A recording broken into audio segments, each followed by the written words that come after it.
Look into the eyes of some of the most extraordinary creatures on Earth. They were all cast away on islands in southeastern Asia. They've now been transformed into new species.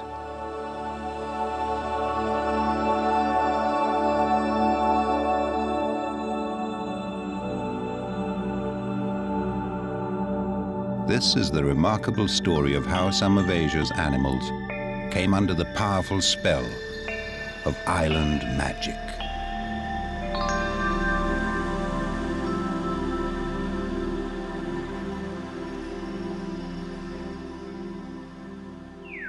Southeast Asia shatters into archipelagos of thousands of islands.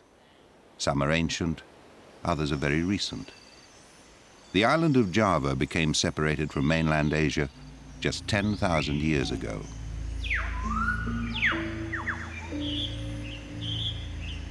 In its isolated forests, the top predator and most feared animal is the leopard. Nothing escapes its keen eye. Others must somehow avoid predation or die. On Java, it is the undisputed top of the food chain.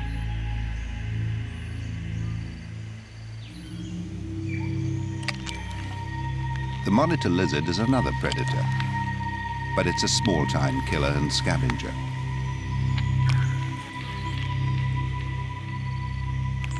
Nevertheless, on other islands in Southeast Asia, the monitor lizard can be king. Java was created at the end of the last ice age. As ice caps melted and sea levels rose, the land bridges to the mainland disappeared, and many animals were marooned on this new island. In the 10,000 years that Bantang cattle have been stranded on Java, they have changed from their mainland relatives. On an island where land is limited, the size of animals becomes crucial. On Java, the Bantang cattle have adapted by becoming significantly smaller.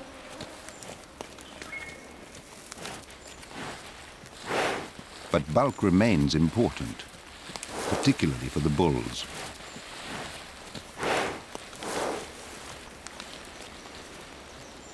The younger bull on the right has successfully challenged his older rival for control of the herd, but the loser keeps returning, refusing to accept his defeat.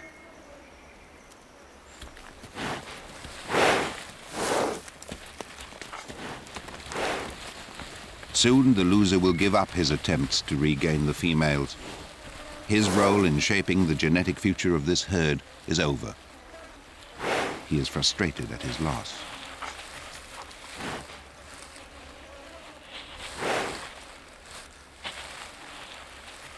The loss of size of these island cattle is limited. On Java, they must be big enough to repel a leopard.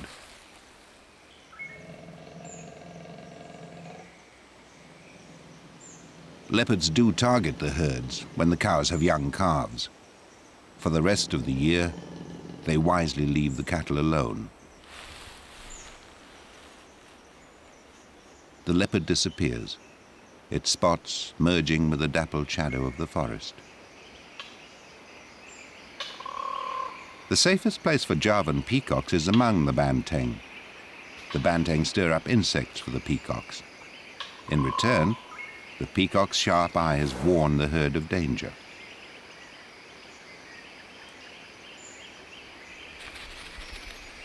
A male feels so confident among the cattle that he performs a ritual dance of courtship, displaying his magnificent tail and spectacular iridescent finery.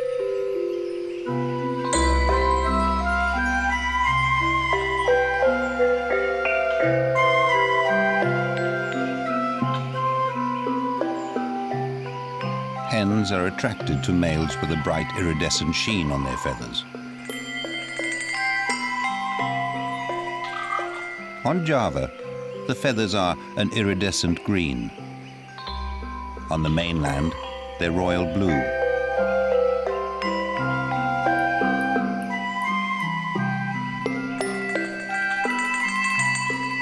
But island isolation can weave magic far more powerful than the color of a peacock's feathers.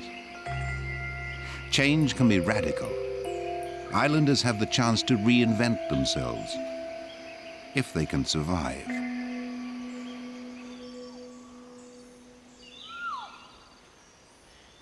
The predator is a most powerful agent of change.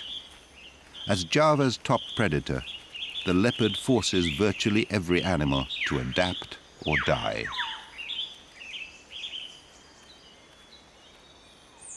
But there is another agent of change on Java. It's far more gentle, but just as powerful.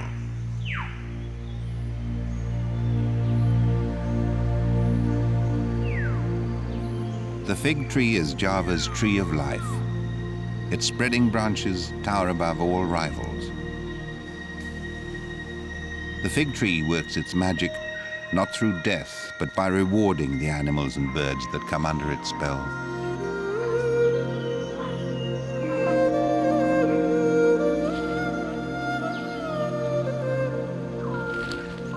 Once a year for 7 or 8 days, each fig tree bursts into fruit. During that brief time, birds and animals are invited from far and wide to a party where they gorge themselves on the sticky sweetness of the fruit.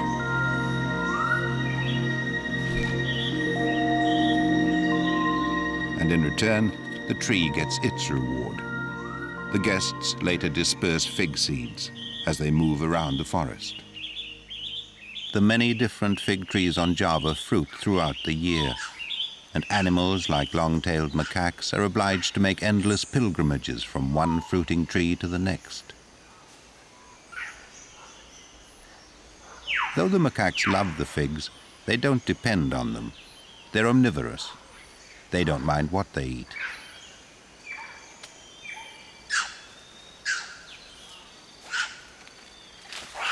The ebony monkey is a specialist leaf eater. It doesn't need to travel far for its food needs.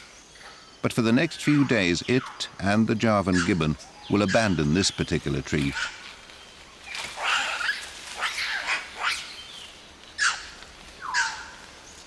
The gibbon is wary of the noisy macaques and feeds at a respectful distance from them.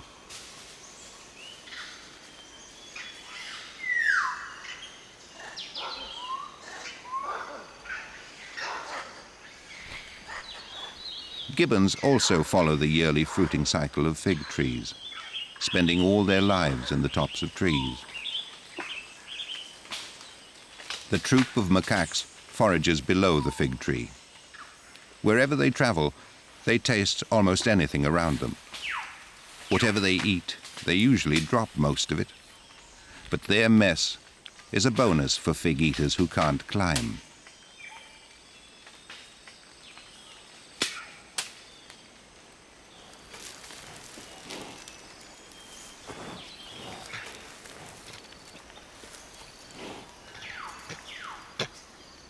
The monkeys are so confident they will feed right at the feet of the Rusa deer.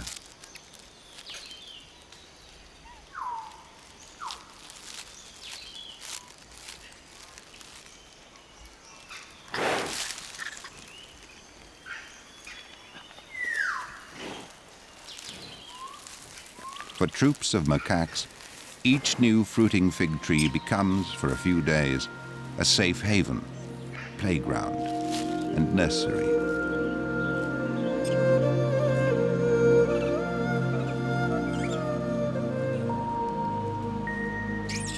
Mothers bear only one young at a time and devote enormous energy to raising each infant.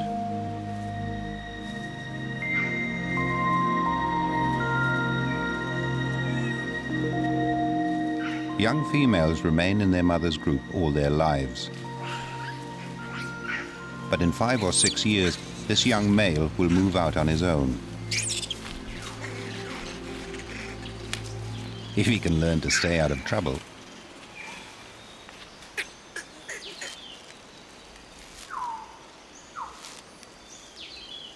Like the macaque, the monitor lizard will also eat anything.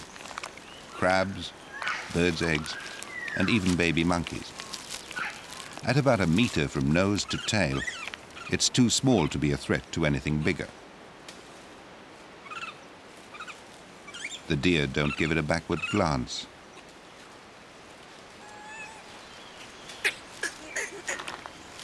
As usual, the monitor is looking for an easy meal, the weak or the small.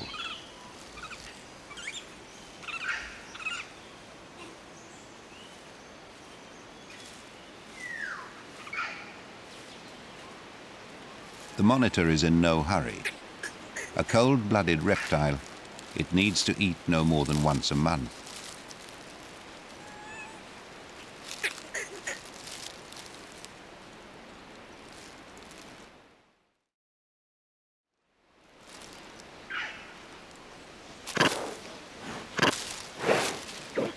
But there is a bigger danger for all those who have come to the fig fruiting party. The noise of the revelers attracts an unwanted guest.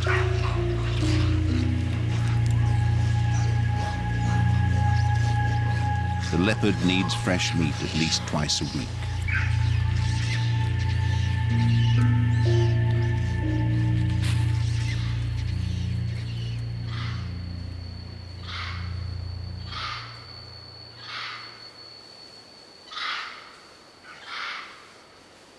The leopard sights a female warty pig and her litter. They too have come to the fig tree for the fallen fruit.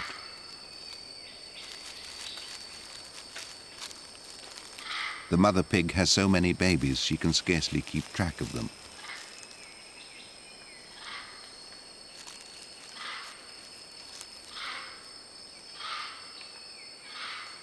The mother monkey keeps her infant well away from the leopard's clutches. Pig is one of the leopard's favorite foods, and the young piglets are naive and unwary.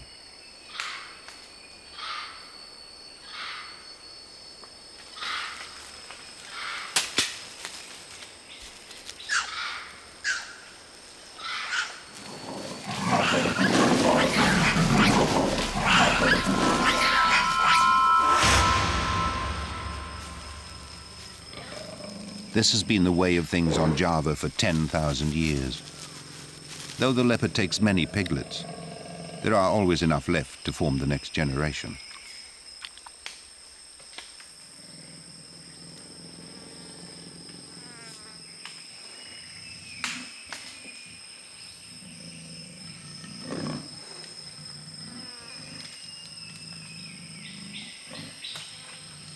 On Java, the leopard reigns.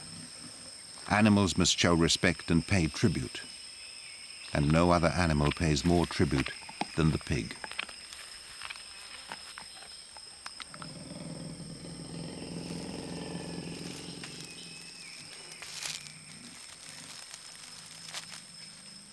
Even the monitor lizard must be wary.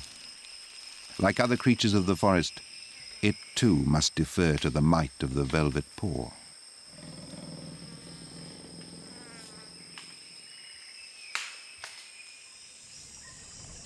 Lest it becomes a meal itself, the monitor heads to a place where it has no rival. The lizard is as much at home on water as it is on land.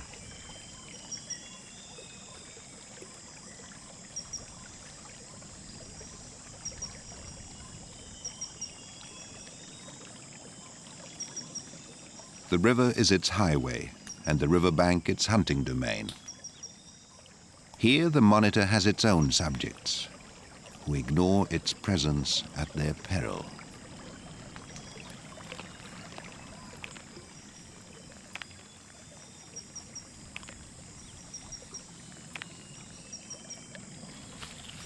But there's another creature on the riverbank today for whom the river is a last refuge. Less than 70 Javan rhinos remain on Earth. It's the rarest large mammal in the world.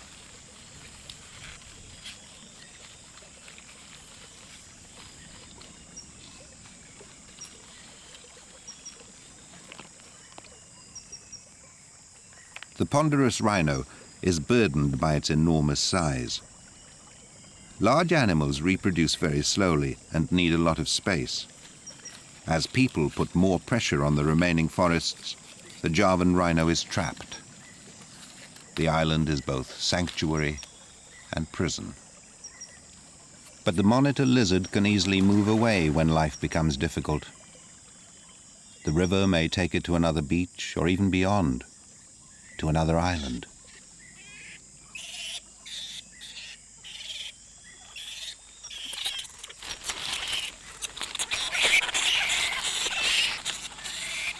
In a branch overhanging the river, other long-distance travelers squabble for food. Fruit bats can use their wings to fly them to safety. Wherever the fruit bat flies, it takes with it the seeds of the fig.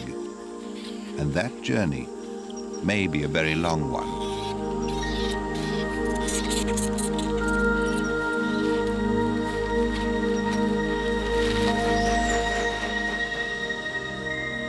Bats will fly 70 kilometers or more a night in search of a fruiting tree. It's therefore not at all unusual for strong winds, or perhaps a storm, to blow a bat off course, far out over the sea, to be cast ashore who knows where.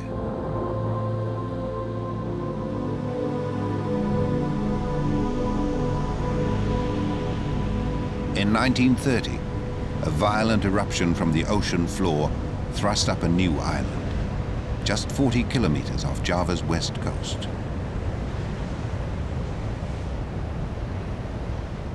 From the moment the volcanic rock cooled, the island of Anak Krakatau offered great new opportunities for those of Java's species who could reach this brave new world.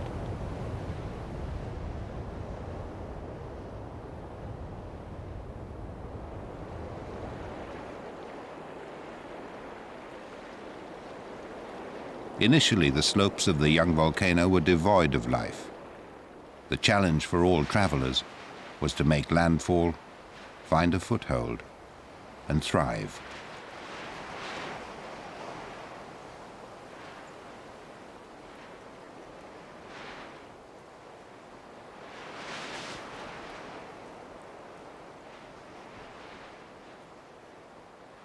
Over time, these random arrivals accumulated to form an eccentric community of castaways.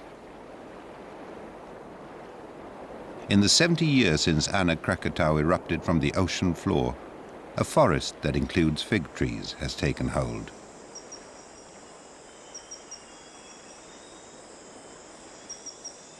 The seeds for the first fig trees probably arrived with fruit bats, but those trees would have borne infertile fruit. To fertilize them required another animal, a tiny pollen-bearing wasp. Not only did the wasp have to survive the hazardous journey from Java, but it had to arrive at the precise time when the ripening flowers, hidden deep within the fruit of the fig, were receptive. It's a mystery how long it took for this miracle of coincidence to happen. The fertilizing of fig fruit is in itself a minor miracle. The only way a female wasp can get into the fruit is through a narrow tunnel. It's such a tight squeeze she must shed her wings.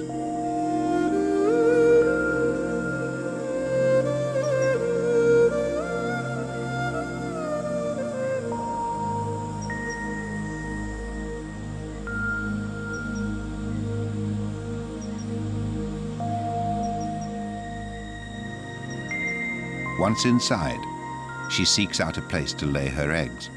But while she is searching, she brushes off the pollen, which she's been carrying in a hollow in her chest, onto the fig flowers. Once her pollinating and egg-laying work is done, she dies.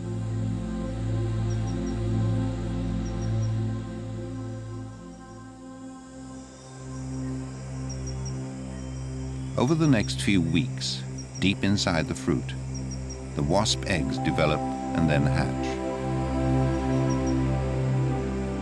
After hatching, the young males mate with females while still inside the fig.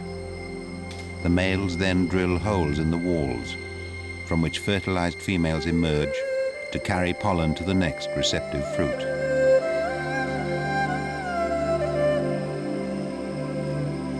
Once the wasps reached Anak Krakatau, figs could reproduce themselves without depending on chance arrivals from Java. Fig trees have now become one of the island's most important benefactors. Their enormous leaves filter the harsh sunlight. The litter beneath enriches the young island soil, providing a nursery for less hardy seedlings.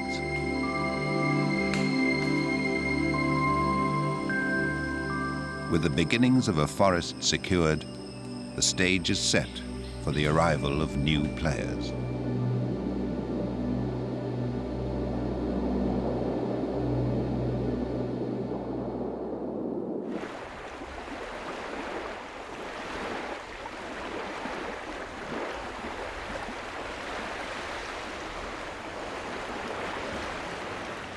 The monitor lizard makes an ideal long-distance traveler.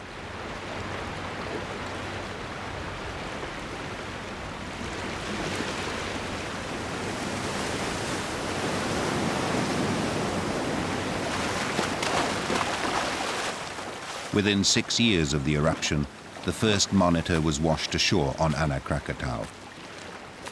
This latest visitor arrives on a beach strewn with driftwood. This debris could easily have served as rafts for less accomplished swimmers.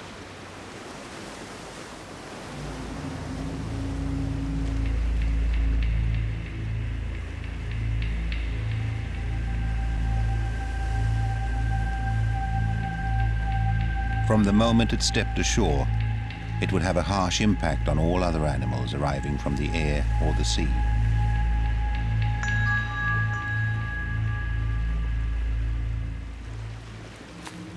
As the fiercest creature to arrive on Anak Krakatau, it became top predator. Here it had left the leopard, which is no great swimmer, far behind.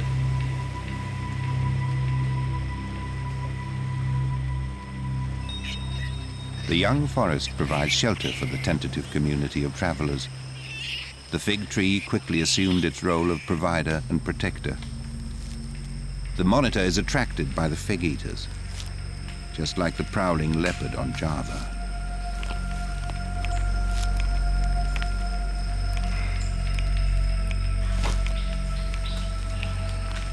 The difference here is that the top predator will eat anything, a part-time scavenger that consumes the living and the dead.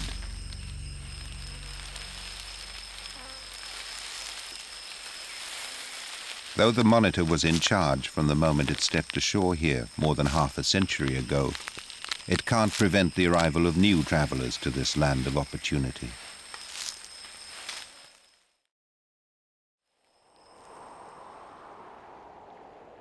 Island magic is just beginning here. For the most spectacular island magic, one more ingredient is necessary: time. And lots of it.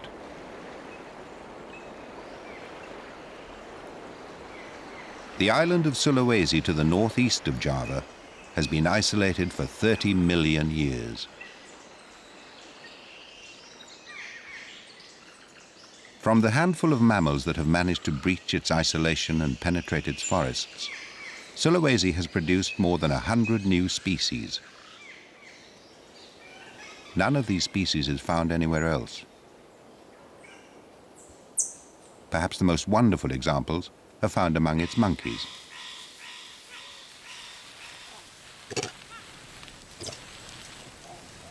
It's thought that the grey gorilla-like macaks of southern Sulawesi are closest to the first arrivals. They probably rafted here from mainland Asia less than 2 million years ago. The first families were so few and were isolated for so long, they evolved into separate species. Then came the ice ages, which gave rise to even more species. Each time an ice age came and went, groups of macaques were isolated as the waters surrounding the islands rose and fell. Repeated separations produced 7 new species in a remarkably short period.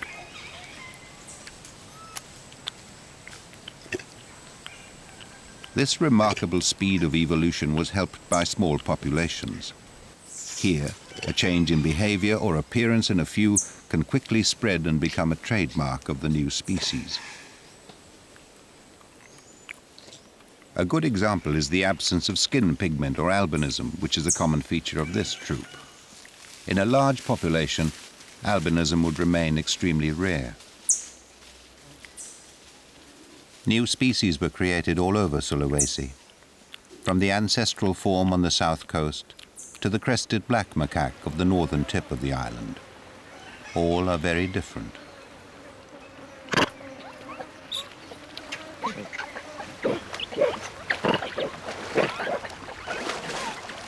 What they all share is the fact that they are untroubled by fierce predators. No big cats reach these shores. Unthreatened, a troop can enjoy a freshwater spring at the edge of the beach without a backward glance.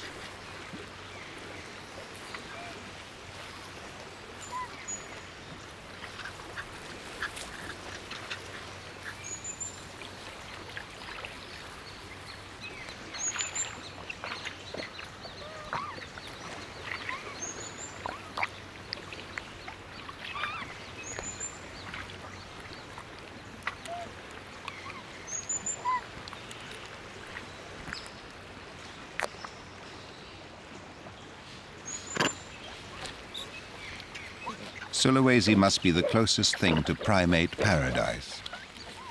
If monkeys played like this, hour after hour, without looking out for predators anywhere else in Asia, it would be extremely dangerous.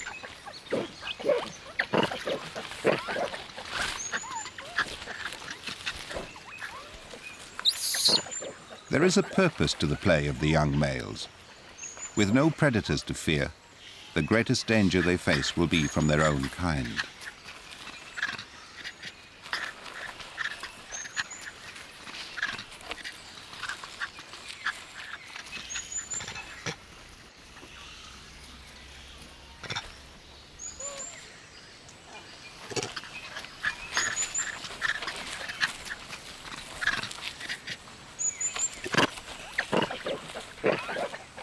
Because there's no risk in being conspicuous, the macaques travel in troops up to 50 strong.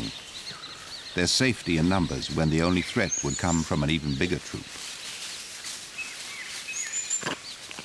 The ever-present monitor lizard is the nearest thing to a serpent in this Garden of Eden. But the monitor is hardly more than a reminder to the black macaques to keep an eye on their young. The defining badge of this species is the heart-shaped rump. When the females are on heat, their rumps swell. The dominant male makes sure he sires the next generation.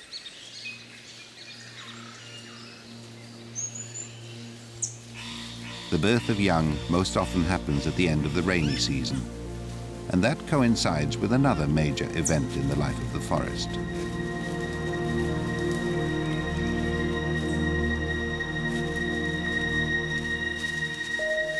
The rhythm of life for the macaques on Sulawesi, like most other islands in Southeast Asia, is governed by the fruiting of the tree of life.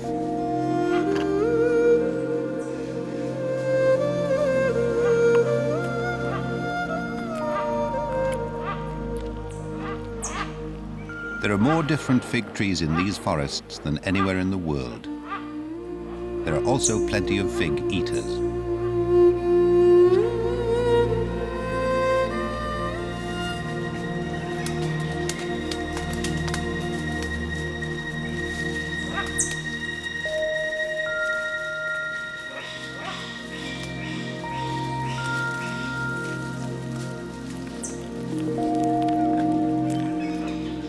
The largest fig-eating bird is the Sulawesi red-knobbed hornbill.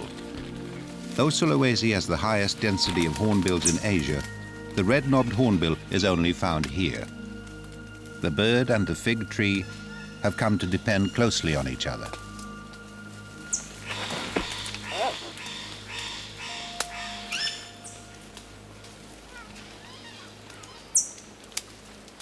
Male hornbills are collecting more than they can eat. They cram their blue throat pouches with fruit and then set off across the treetops.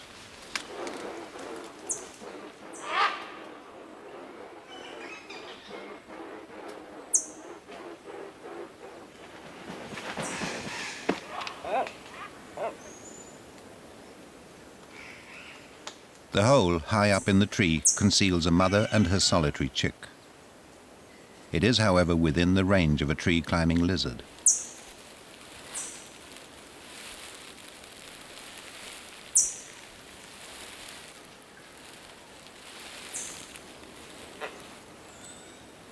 The birds take no chances. The female has sealed herself inside the hole with her own excrement, which is sticky with figs when applied, but dries as hard as concrete. She leaves a narrow slit for the male to poster his ripe figs. Here she stays, a prisoner to motherhood until her chick is old enough and can avoid the clutches of the monitor lizard.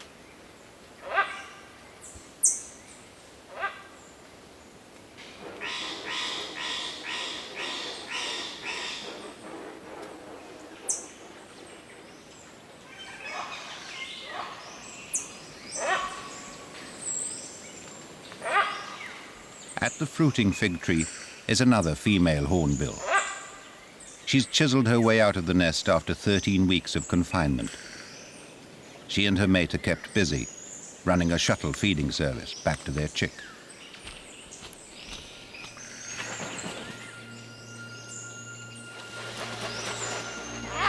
By rewarding the hornbills with sweet, sugary fruit, the fig tree recruits the birds to spread its seeds far and wide through the forest.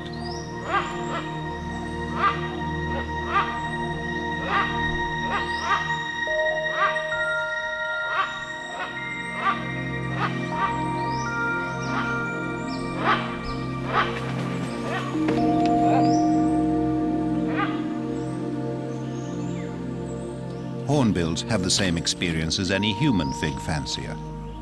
Figs contain a mild laxative, and within a short time it does its work.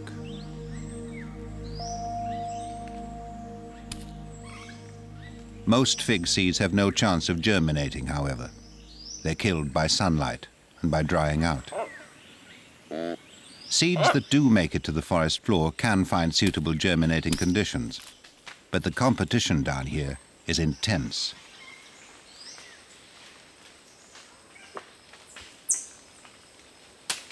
These seedlings will only thrive if a forest giant falls and creates a gap.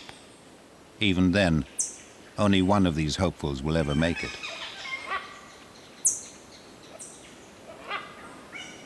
One group of figs has an advantage over its competitors.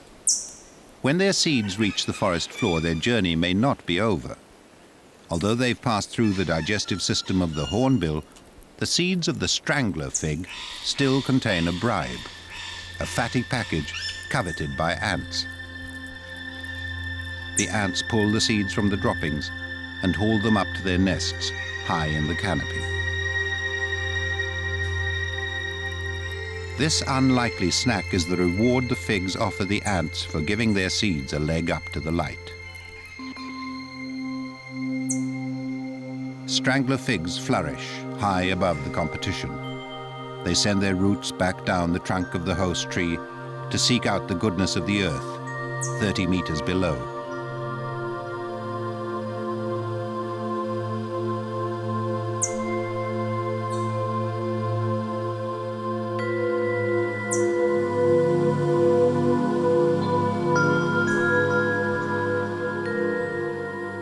In time, the tree's roots multiply profusely until a massive skirt of stilt-like roots surrounds the host tree.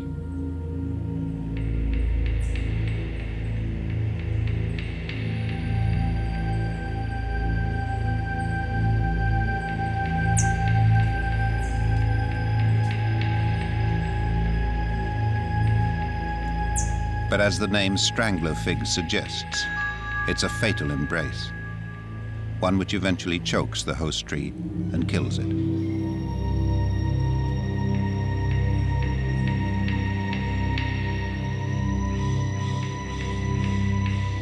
Finally, the host tree rots away, leaving a hollow chimney of the strangler fig's roots.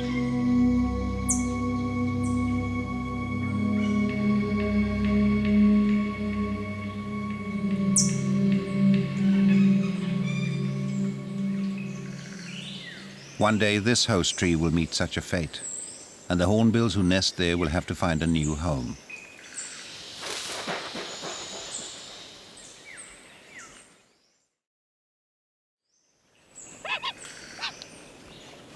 It's no wonder both parents are out searching for food. The chick's insistent clamoring is hard to ignore. It'll be another 4 weeks before it leaves the nest. This lengthy development is one of the longest of any hornbill.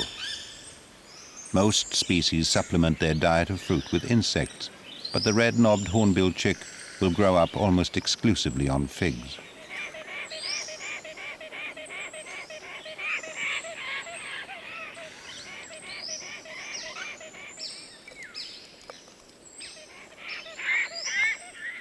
Hornbills mate for life, returning year after year to breed in the same tree. Their total attentiveness to their one chick ensures a very high survival rate.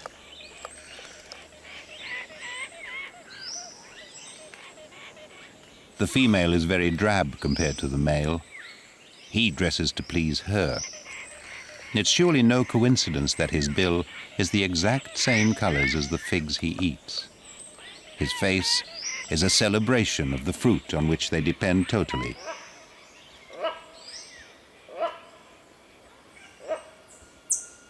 The hornbills pay no attention to a fruiting fig close to the nest. This fig tree even looks different from others in the forest. Its fruit grows along branches rather than at its tips. They ripen green and unsweetened. With so many fig trees vying for fruit eaters, this one has targeted a different market, a tree-climbing leaf eater.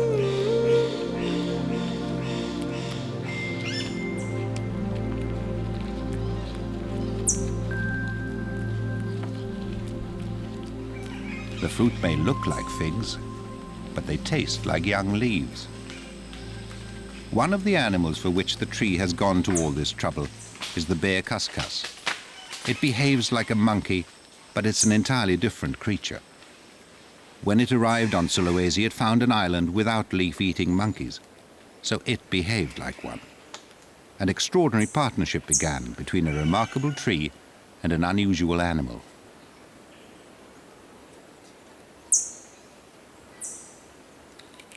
In order to eat leaves, it had to develop a stomach large enough to digest greenery, and so it became a giant, the world's largest cuscus, a marsupial.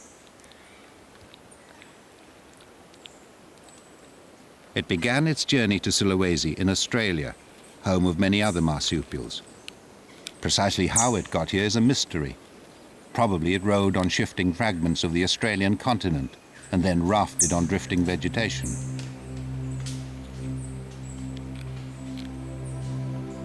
This extraordinary magic happened not to one kind of cuscus, but to two. And as the giant cuscus beds down for the night, its opposite emerges. They're as different as night from day. One has become a giant, the other a dwarf.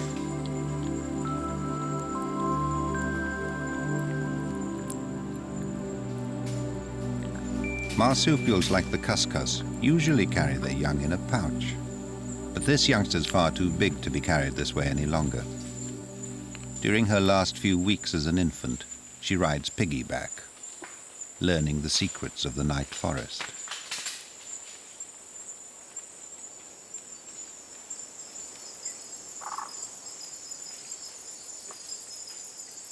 Even at night, the hornbill's fruiting fig tree continues to draw visitors from throughout the forest.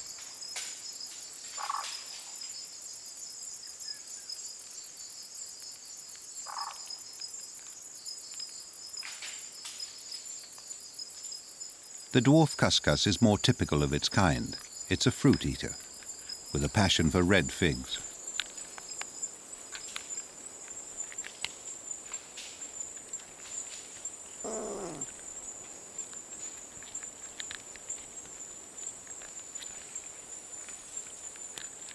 Although the youngster's close to full grown, it still needs to learn what fruit to eat and what fruit to avoid. The safest way to do that is to steal from mum.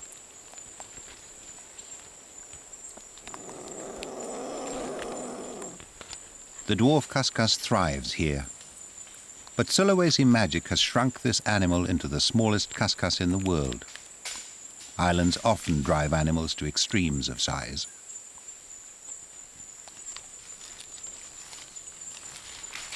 Below the tree is another creature which has also shrunk.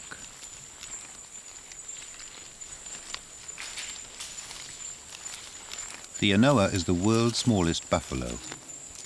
Without predators, Sulawesi magic has transformed this ancient creature into the Bambi of the buffalo world.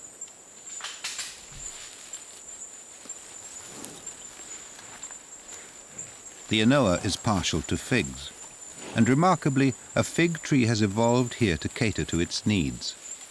A fig with fruit at the base of the trunk is ideal for leaf eaters that can't climb.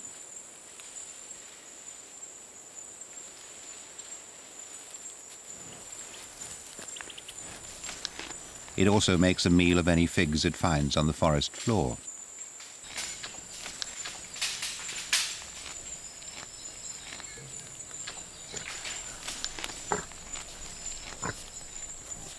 Disturbing the peace is a band of even more bizarre fig eaters.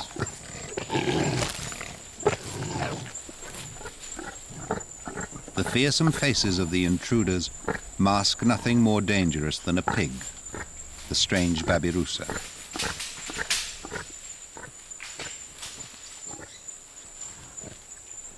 The snuffling disruption is too much for the solitary anoa. Their fearsome curving tusks and teeth are little more than decoration, used by males to impress one another.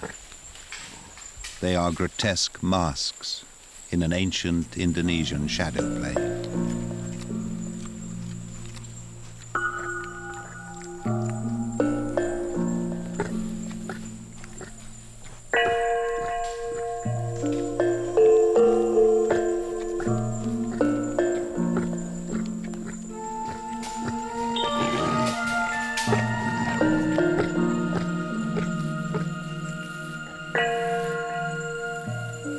The female babirusa has no tusks.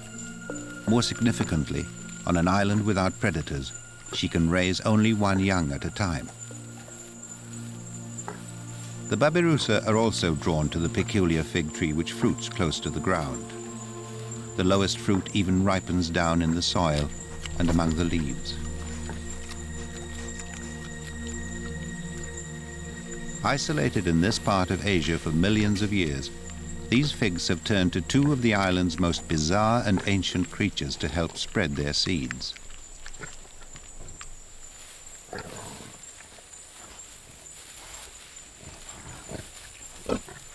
Although the babirusa and the anoa may be unthreatened, the dark forest does conceal a tribe of fierce gremlins.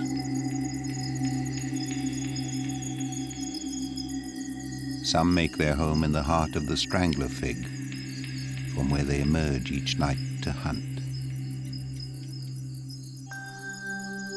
The tiny tyrant of the forest floor is the spectral tarsier, one of the smallest primates in the world. They have huge eyes that miss nothing in the night, and ears so finely tuned they detect the slightest rustle.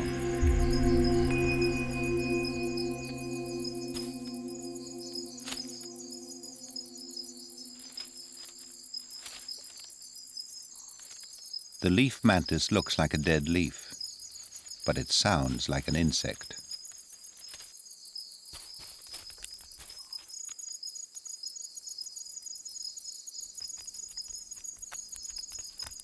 Tarsiers feed almost entirely on insects. In parts of Asia where predators lurk in the trees, the tiny tarsier would be hunted by many animals. On Sulawesi, they are the hunters.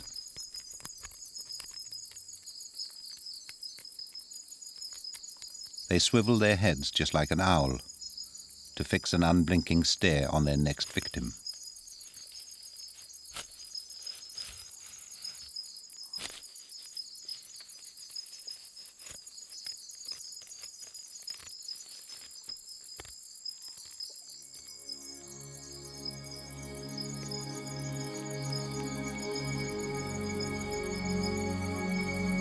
tarsiers are ancient primates, related to monkeys and to humans. It can be seen in their tiny grasping hands and in the strong family unity they've developed.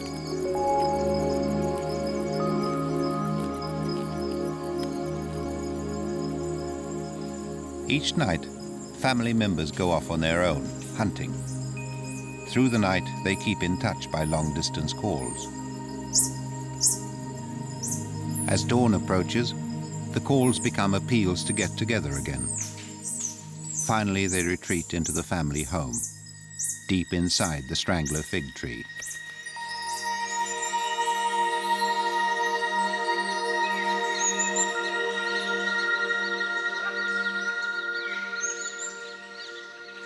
Nearly all of Sulawesi's animals have been touched by island magic.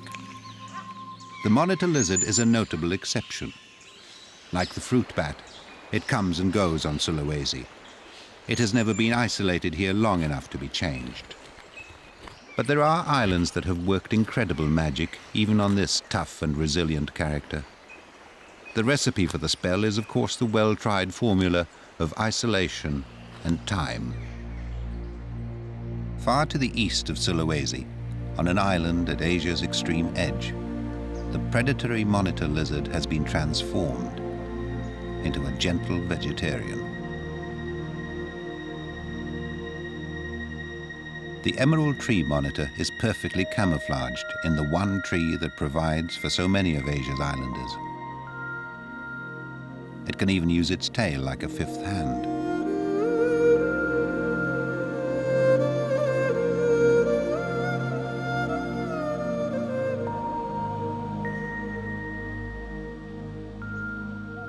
The emerald tree monitor can scamper like a squirrel on slender branches. This small jewel was created by the power of the fig.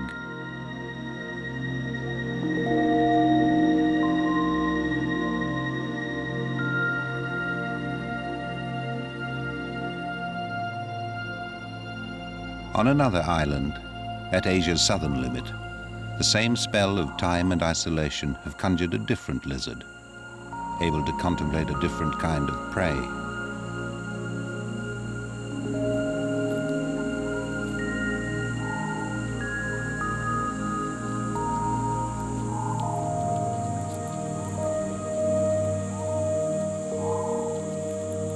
It's only now, after several years, that this young lizard can leave the trees in safety. It has a lot of growing to do before it'll be big enough and brave enough to join its parents at a full-scale dragon banquet.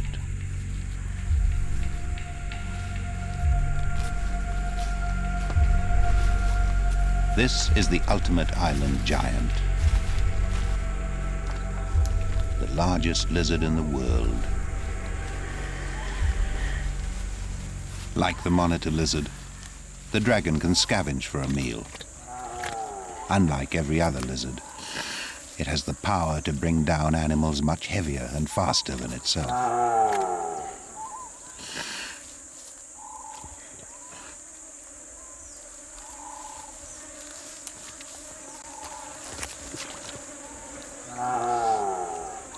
Dragons carve the carcass into bite-sized chunks with their razor-sharp teeth.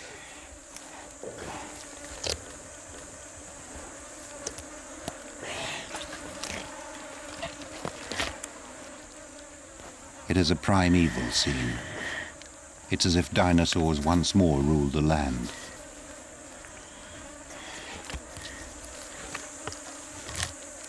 But this terrifying creature is simply an overgrown monitor lizard.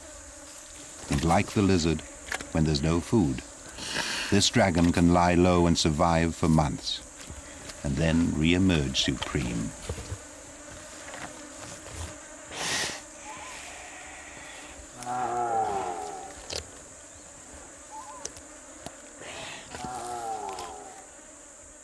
Like the leopard on Java, on Komodo Island, this lizard has achieved an awesome power.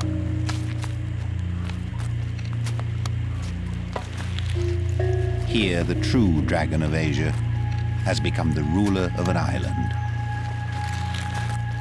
Back on the Asian continent, the pace and scope of evolutionary change has been slower and far less eccentric. But dragons, giants, dwarfs, and many other wondrous animal designs are the fruits of island magic.